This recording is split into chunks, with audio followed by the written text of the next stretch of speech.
Hi, everybody. Welcome back to Stefanie Drysdale's weekly cybersecurity recap, number 6 for Friday, February 14th, 2020. Ms. Stephanie, welcome back to your own show.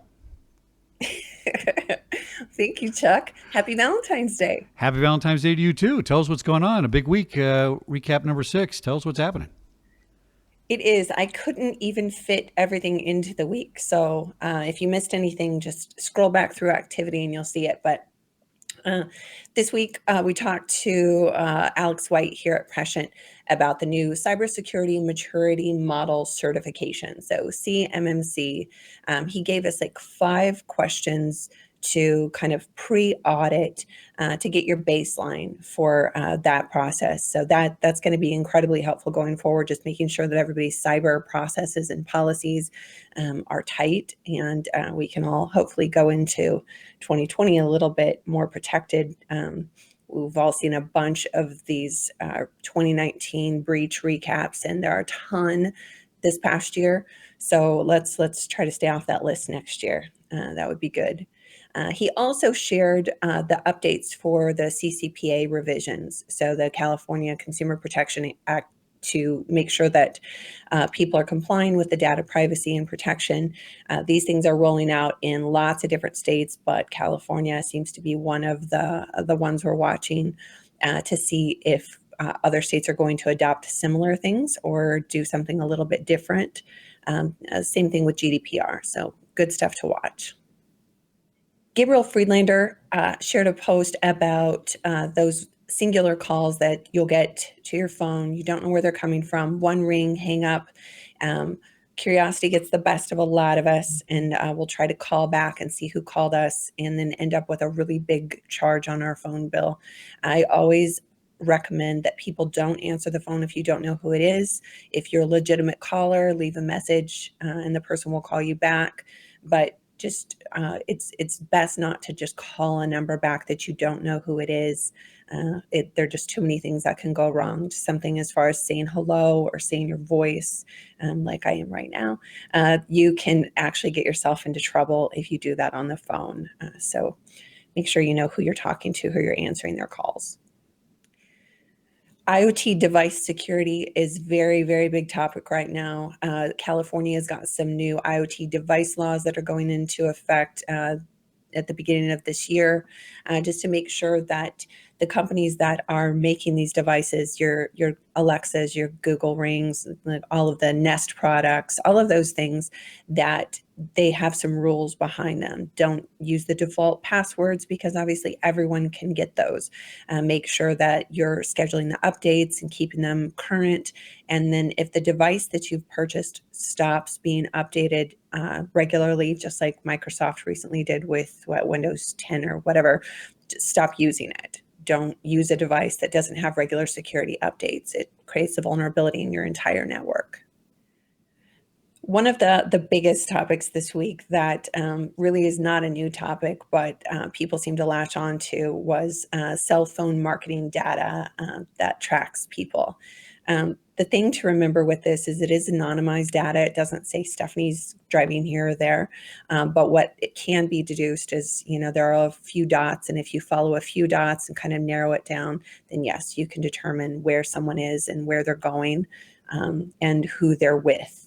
So keep in mind when you're protecting executives and things along those lines, that those vulnerabilities and those kind of little ins are known, so that if you truly, truly don't want that person tracked, or if you truly don't want to be tracked, that you are making yourself less vulnerable to those specific marketing schemes. This week we talked about Jeff Bezos and the whole, WhatsApp hack, everything all over again. CEOs getting Bezos, now he's a verb. This applies to everyone. We've been saying it all along. There are certain messaging apps, there are certain things that are more or less secure and safe. A lot of execs don't have time to look through all the device settings to know one versus another. This is a really good opportunity to dovetail the executive digital protection with travel security, with IoT, with mobile device best practices. and just create a really holistic plan for your executive team so that they can stay safe, physically, financially, reputationally. All of that goes together. It's a big world now. We have to make sure that we're protecting all the threat vectors, not just the obvious ones. So coming up on Tuesday here in Chicago, the Cigar Society is hosting an event that is going to talk about hacking the power grid. So that should be a really great one. I expect to see a lot of my favorite people there, a lot of CISOs and a lot of locals. So if that's a thing you're curious about, it should be a really good one. And we get cigars. So. There was an article about the average tenure of the CISO being 26 months. Regardless of how accurate that specific number is, the key point is to understand the toll that the pressure is taking on those teams, the expectations surrounding them, what these people are getting paid for what they do versus what they're capable of doing, what they're empowered to do. I think this is just a really good opportunity for the industry at large to look at what we're asking of our CISOs and how we can better support them so that they can better protect us.